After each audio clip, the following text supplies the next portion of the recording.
ఇప్పుడు ఏమనుకుంటూ ఉంటారంటే ఈ వల్లభనేని వంశీ అరెస్ట్ అయ్యాడు కదా, ఈ వంశీకి పొంగి పగిలిపోద్ది, ట్రిపుల్ ఆర్ని ఏ విధంగా జగన్మోహన్ రెడ్డి చితక్కొట్టాడు ఆ రేంజ్లో ఇతను కూడా ఉంటుంది అని.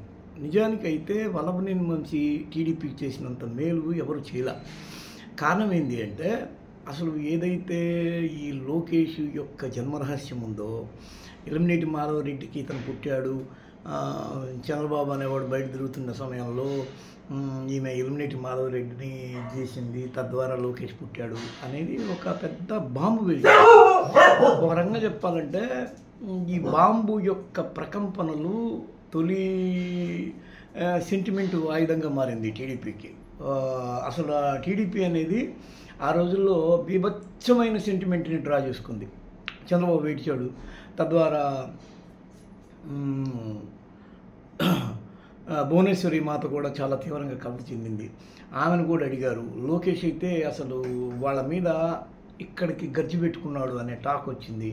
అంతా అయిపోయిన తర్వాత మళ్ళీ గుడివాడ సభకి వెళ్ళినప్పుడు అక్కడ వీళ్ళ బట్టలు కూడా తీసుకొడతా, అక్కడ డ్రైవ్ మీద పెడతా, ఇవన్నీ కూడా మాట్లాడాడు ఎవరు, లోకేష్. ఇదంతా ఓకే, కానీ అసలు నిజంగా కాసు మహేష్ రెడ్డి చెప్పిన ఈక్వేషన్ బట్టి చూస్తే టీడీపీకి ప్లస్ చేసింది టీడీపీలో ఉన్న నాయకుల కన్నా, వైసీపీలో ఉన్న నాయకుల కన్నా, మరీ ముఖ్యంగా రెడ్ల నాయకుల కన్నా టీడీపీకి బాగా ఫెచ్చింగ్ అయింది కొడాలి నాని, వల్లభనేని వంశీ. కొంతమంది, నేను అందన్నట్ల కొంతమంది వైఎస్ఆర్సీపీ నాయకులు వాళ్ళు మాట్లాడే విధానం, అది ముఖ్యంగా చెప్పాలంటే నిజంగా వైఎస్ఆర్సీపీలో ఉన్న నాయకులు ఎవరు కూడా మాట్లాడాల. తెలుగుదేశం నుంచి వైఎస్ఆర్సీపీ పార్టీలో వచ్చిన ఒకళ్ళిద్దరు నాయకులు తెలుగుదేశం నాయకుల్ని, ముఖ్యంగా చంద్రబాబు నాయుడు గారిని అవమానించే మాటలు మాట్లాడటం, బహుశా ఆయన జైల్లో పెట్టడం కూడా ఒక అవమానంగా తెలుగుదేశం క్యాడర్ భావించుంటుంది. కసి పెరిగింది, పట్టుదలగా పనిచేశారు. ఈరోజు పర్యవసానం మనం చూస్తున్నాం. కొడాలి నాని అవాకులు చెవాకులు ఖర్జూర్ నాయుడు, నీ తాత ఎవడు, నీ తండ్రి ఎవడు, నీ అబ్బాయిడు, నీ అమ్మ, నీ అక్క, నీ ఆలి అని ఇష్టం వచ్చినట్టు కూసిన కారు కూతుల్ని పక్కన పెడితే, వంశీ అనేవాడు పిలిచిన ఈ బాంబులు, వీటన్నిటి మీద టీడీపీకి బాగా ఫెచ్చింగ్ అయింది. ఎందుకైంది అంటే టీడీపీ శ్రేణులు ఒక్కసారిగా అలా పికప్ అయినాయి, పైకి వెళ్ళినాయి. వీళ్ళంతా చూడాల్సిందే అని. నిజంగా ఈ ఇద్దరిని తీసి వైసీపీ దాడిని మనం చూస్తే ఒక రాంబాబు, ఒక అనిల్, ఒక రోజా, వీళ్ళు ఎక్కువ కనిపిస్తారు. అక్కడ చూస్తే అమర్నాథ్, కోడిగుడ్డ అమర్నాథ్.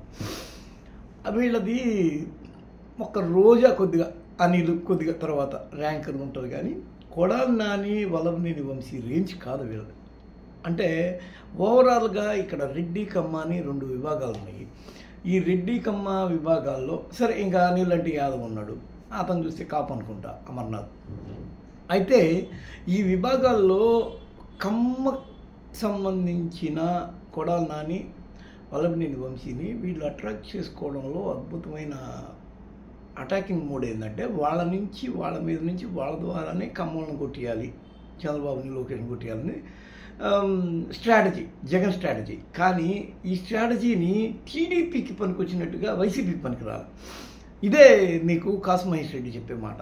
ఏమంటాడంటే అతను, వీళ్ళ వల్లనే బాబు దరిద్రం దిగింది మాకు, అసలు వీళ్ళు ఎట్లా చేశారు అంటే టీడీపీ శ్రేణి అసలు జైలు ఎపిసోడ్ కన్నా లోకేష్ భువనేశ్వరికి, మాధవరెడ్డికి పుట్టాడు అనే ఎపిసోడ్ చాలా బీభత్సంగా పేలింది. అది పెద్ద న్యూసెన్స్ కింద తయారైంది. ఆ న్యూసెన్స్ అనేది టీడీపీకి బాగా ప్లస్ అయింది. అది ఎవడైతే దాన్ని తెలుసుకుంటాడో వాడు ఎట్టి పరిస్థితుల్లో వంశీ వైసీపీ ఫేవరు, టీడీపీకి నష్టం చేశాడని ఎవడు అనుకోడు. అది ఖచ్చితంగా టీడీపీ శ్రేణులకు చాలా బూస్టింగ్ ఇచ్చింది. ఖచ్చితంగా టీడీపీ తిరిగి పికప్ అవడానికి కారణమైంది. అప్పటి వరకు పడుకొని నిద్రపోతూ నిద్రాణంగా ఉన్న శక్తుల్ని నిద్రలేపాడు. ఇది ఒక రకంగా చెప్పాలంటే కోవర్ట్ ఆపరేషన్ కన్నా మించింది. అక్కడి నుంచి ఇక్కడికి వచ్చి ఇక్కడి నుంచి అక్కడ వాళ్ళని రెచ్చగొట్టడం ఏదైతే ఉందో అది చాలా పెద్ద ఇష్యూ. దీన్ని చాలామంది గుర్తించట్లా. ఇప్పుడు లోకేష్ కూడా ఇతని మీద కసి తీర్చుకుంటాడు, ట్రిపుల్ ఆర్ కన్నా మించి పుంగి బజాయిస్తాడు అని చెప్పి చాలామంది అనుకుంటున్నారు. కానీ అది వాస్తవానికి అది అవసరం లేదు.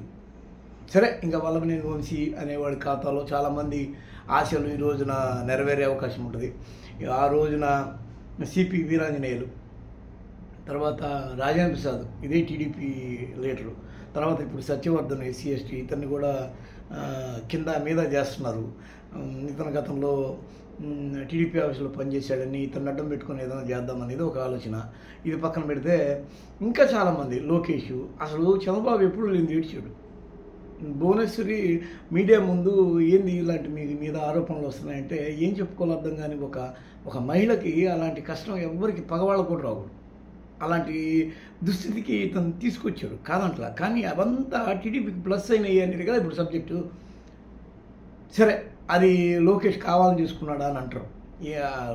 ఇతన్ని కావాలని కోర్టుగా పంపించారా అని కూడా అడగవచ్చు. కానీ ఇక్కడ కొన్ని ఈక్వేషన్ బట్టి చూస్తే జూనియర్ ఎన్టీఆర్కి చాలా దగ్గరగా ఉండే వల్లభనేని వంశీ టీడీపీకి సపోర్ట్గా ఉండడము అనేది జరగని పని.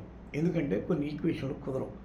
ఇతను కావాలనే భవిష్యత్తు లేదు, జగన్మోహన్ రెడ్డిదే మొత్తం భవిష్యత్తు అని ఇతను కొడాలి నాన్నతో కూడా నమ్మి కొడాలి నాని ఇంకొకను కూడా లాగబోయాడు.